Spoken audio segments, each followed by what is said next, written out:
সুপ্রিয় দর্শক, আসসালামু আলাইকুম। আজকে ডিমের একটি অসাধারণ রেসিপি নিয়ে হাজির হলাম আমার রান্নাঘরে। চলুন দেখে নেওয়া যাক আমার এই রেসিপিটি।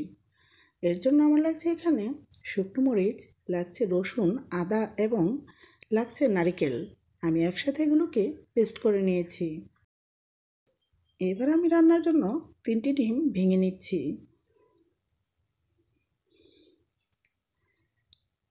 চুলায় একটি প্যান বসিয়ে অল্প তেলে ডিমগুলোকে ভেজে নিতে হবে। সামান্য একটু লবণ দিয়ে ফেটিয়ে নিচ্ছি। এবার চুলাটা লো হিটে রেখে তারপর ডিমগুলো ভেজে নিচ্ছি। আর একটু ঢেকে দিলে উপরের অংশটাও খুব দ্রুত ভাজা হয়ে যাবে। এবার ডিমটাকে রোল বানিয়ে নিতে হবে। স্ক্রিনে দেখলে বুঝতে পারবেন কিভাবে রোল বানাতে হবে। রোলটাকে আমি পিস পিস করে কেটে নিচ্ছি।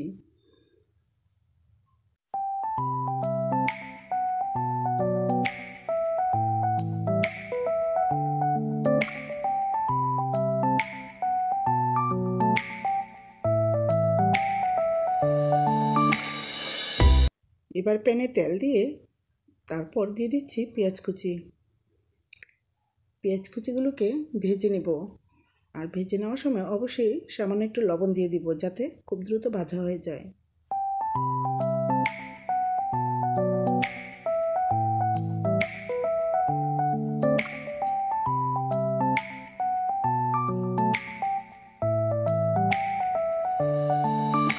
পেঁয়াজগুলো ভাজা হয়ে গেছে, দিয়ে দিচ্ছি আদা রসুন বাটা।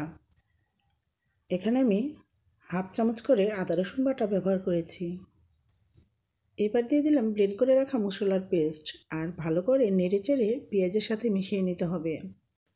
চুলার আঁচটা লো হিটে রেখে তারপরে কিন্তু ভেজে নিতে হবে। দিয়ে দিচ্ছি ব্লেন্ডারটা ধুয়ে একটু পানি।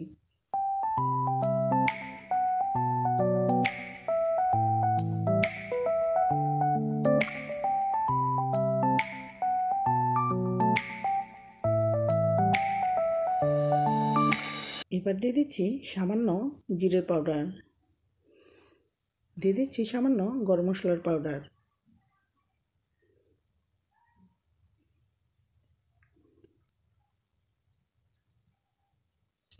এবার দিয়ে দিচ্ছি সামান্য পানি।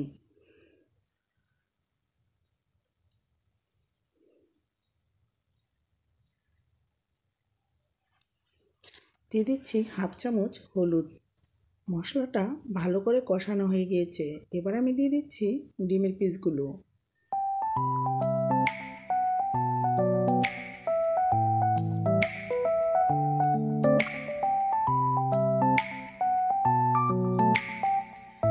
ডিমের পিসগুলো উল্টিয়ে পাল্টিয়ে মশলার সাথে মিশিয়ে নিচ্ছি।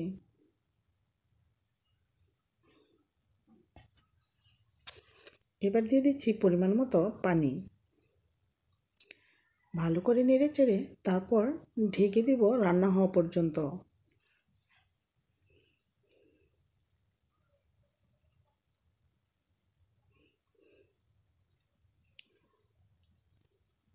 এই পর্যায়ে দিয়ে দিচ্ছি কিছু কাঁচামরিচ।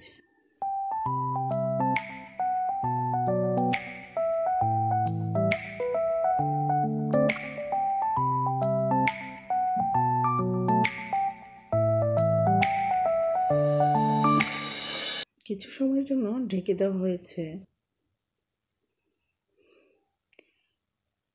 ফাঁকে ফাঁকে একটু নেড়েচেড়ে দিতে হবে। এবার দিয়ে দিচ্ছি ধনেপাতা।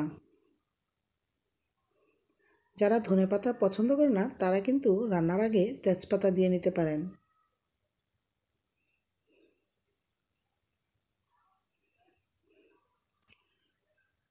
সো ভিউয়ার্স, রান্না কিন্তু কমপ্লিট হয়ে গিয়েছে।